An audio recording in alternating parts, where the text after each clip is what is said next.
Consider prenuptial agreements, consider a waiver of the elective share, and every state has some version of this. If you have disinherited your spouse, if you say, I'm not leaving anything to my spouse, I'm not providing anything for my spouse, your spouse still has the right to come in and claim against your estate for 1/3 of your estate in South Carolina. In other states, the percentage may be different, but there is a right in every state for an excluded spouse to make a claim against the estate of the excluding spouse. So know that and make sure that you have planned for that. There are special considerations for non-citizens, have to do with taxes. If you are not a citizen or your spouse is not a citizen, you need to see a tax attorney or an accountant before you make any plans that will create trusts in order to avoid estate taxation. The biggest thing that you can do, the biggest gift you can give your family, is to address any problems now, and not wait for those problems to become big problems after you're gone. You need to plan for special heirs. If you have a child or a family member who has substance abuse issues, if they're not able to manage their money, if they have marital problems, if they're on Social Security, disability, or SSI, there may be special things that are required to protect them from themselves. And the answer is not necessarily, as most people do, to leave it to another child and depend on that child to do what's right, because that child may have pressures of his or her own that get in the way of him doing what you consider he's going to do with that money. When engaging in estate planning, crucial to be honest and open with your estate planning attorney. And it may be, most couples use one estate planning attorney. If you use one attorney, then anything you tell that attorney is going to be available to the other spouse, because you have no attorney-client privilege as regards the other spouse. If you have secrets, you may need to have separate attorneys. But you've got to be honest with your attorney about the situation. I've had people call me aside and say, I have a mistress, I have children, but my spouse doesn't know about it, I don't want my spouse to know about it. Well, we can't do that. We got to have an estate plan where we have information open and available to both spouses so we can make good decisions and go forward. And these are hard conversations to have sometimes, but there's conversations that are necessary. And if we have to have two attorneys, then each attorney can have those secrets, and those attorneys can talk to each other about what's best given the secret that we need to protect. Additional considerations. If you own property at the time of your death, then it will be disposed of through your will, your trust, or other testamentary document in a probate proceeding. If you have property that is non-probate in nature, it does not go through your will. You may have a beautifully drafted, very expensive estate plan that has this wonderful will that says exactly what you want to happen. And all you have at the time of your death is a $2 million life insurance policy that names a beneficiary. So who's going to get what under your will? Nobody's going to get anything under your will because you didn't own anything that was a probate asset. So make sure that your beneficiary designations are current on anything that's a non-probate asset. Non-probate assets are generally contractual in nature, like an IRA, for example. You may appoint a beneficiary to take that upon your death. You want to appoint a human being because that human being can step into your shoes for tax purposes to take your distributions as you would.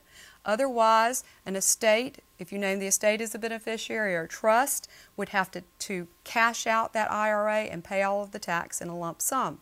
So generally it's best to leave it as a beneficiary designation to a person, one or more. You can name several.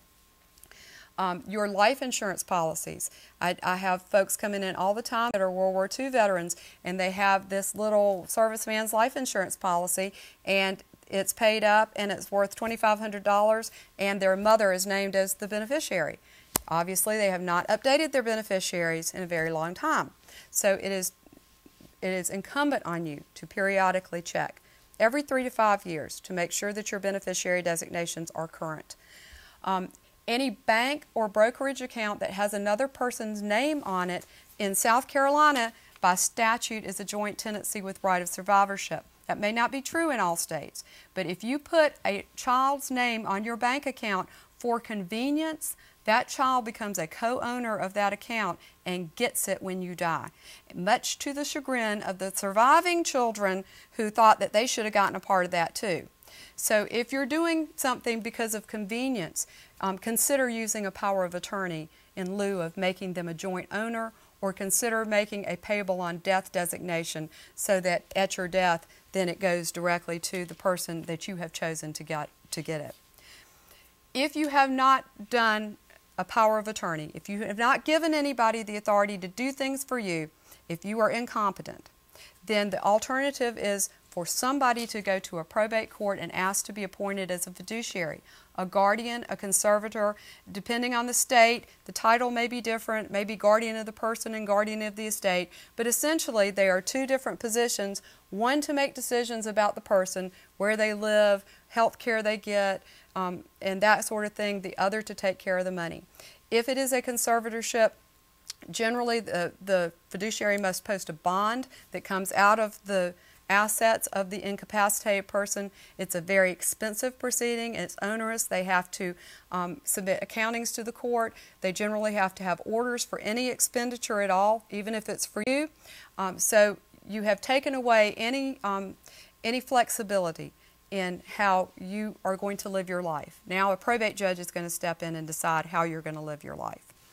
Delegating authority to carry out business affairs in a power of attorney, that power of attorney, even if people are feuding and fighting and we have to go to court for appointment, that power of attorney is going to create a preference in the person who you have appointed as the person of your choice to act in a fiduciary capacity in a guardianship or conservatorship.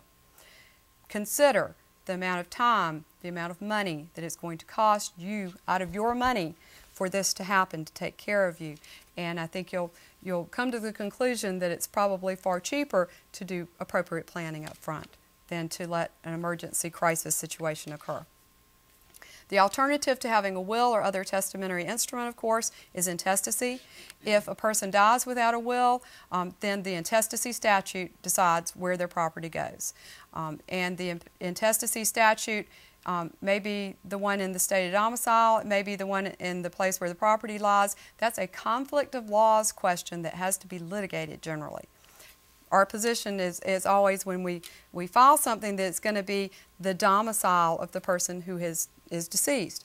But if there are properties in other places and there is argument about where that person lived, if they split their time between Florida and Virginia, then we don't know which domicile is going to count. So there are a lot of different things that we look at to establish where they're registered to vote, where their driver's license is, how many months of the year they live there. So consider that and make a will.